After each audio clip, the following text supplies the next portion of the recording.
welcome back. Mrs Maloney here with a brand new book, hot off of the doorstep, straight from Amazon. Super excited to read it with you. It's called Snappsy the Alligator. Did not ask to be in this book. The words are by Julie Flatco, pictures are by Tim Miller. And if you were in my second grade class this year, we learned a pretty challenging but fun new skill. Point of view. Just bringing you back to good old days of learning a really cool skill. This book is awesome for point of view. So let's get started. And pay attention to who's telling the story. Snappsy the alligator wasn't feeling like himself. His feet felt draggy. His skin felt baggy. His tail wouldn't swish this way and that. And worst of all, his big jaw wouldn't snap.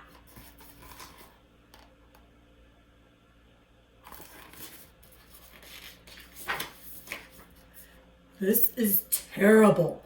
I'm just hungry. Why is this rude narrator trying to make it seem like I need a nap? So Snappsy went off in search of food. He walked along the edge of the pond.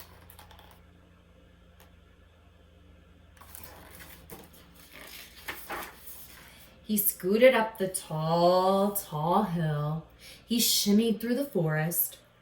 You're an awful narrator. You're just describing what you see in the illustrations.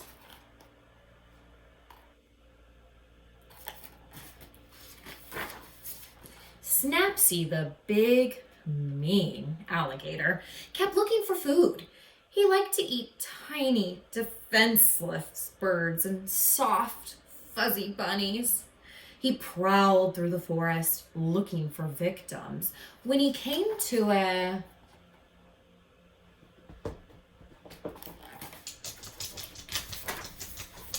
It's just a store, a grocery store. It's where I buy my food.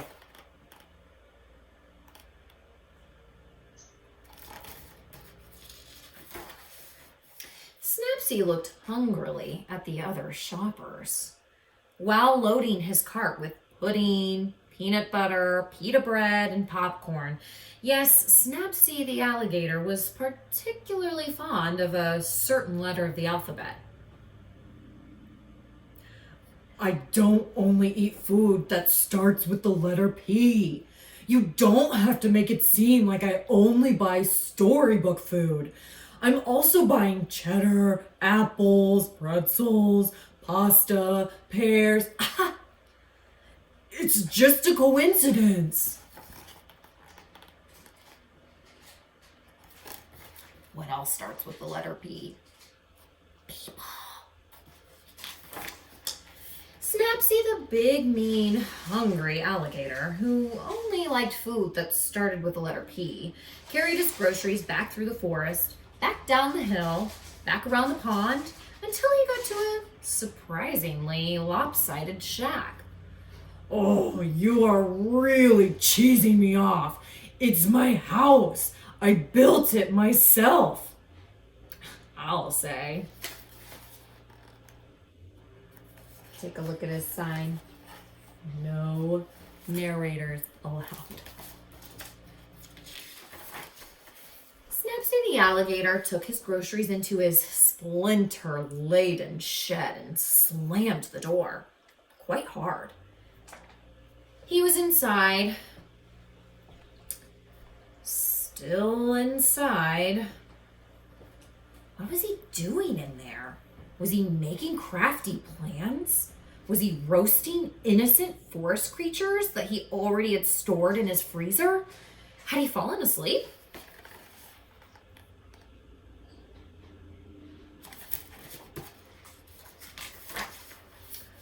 I made a peanut butter sandwich and now I'm reading a book. Well, you have to come out. The story is really boring now.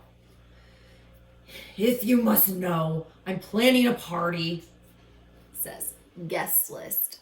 George, Filbert, Henrietta, Walt, Linus, Wanda, Sergio. Party of the century guest list.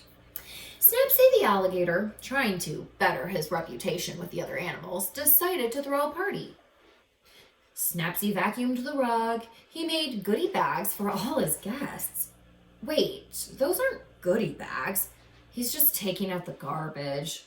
Snappsy should really put out goodie bags for his guests. They love those.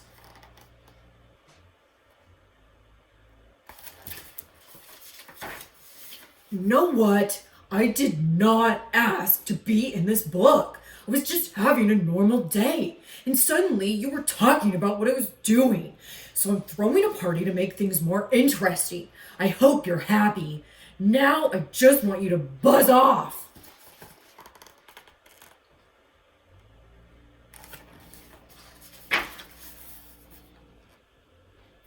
Thank you.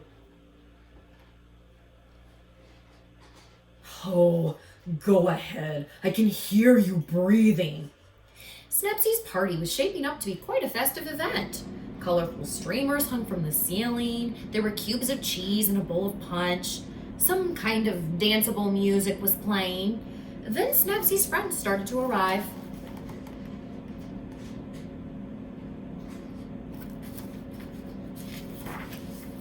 They were laughing and dancing. They weren't hungry or thirsty. They looked like they were having a really good time. Yes, a fine time indeed.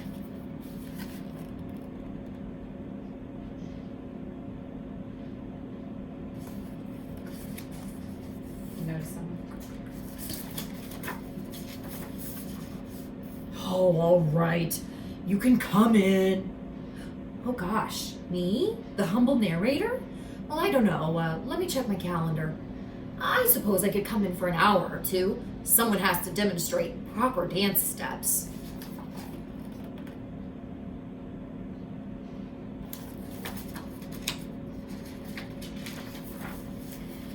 All the important guests had finally arrived, and while Snappsy's sharp teeth were still glinting menacingly, he was actually a lovely host. Does anyone want pudding? Aha! Because pudding is really good.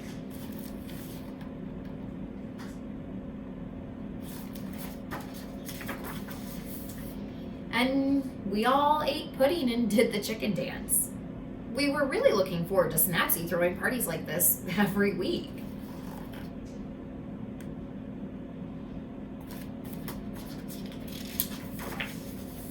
Hey. Do you think Snappsy wants to throw parties like that every week? I don't think so either. Okay, could you tell who was telling the story in each different part? Kind of flip back and forth between the narrator, who turned out to be kind of a funny little chicken, and of course Snappsy, one of my new favorite characters. I love how he's just kind of grouchy and says what he thinks, and it's just a fun story to read with you. I hope you enjoyed it as much as I did, and I will catch you next time.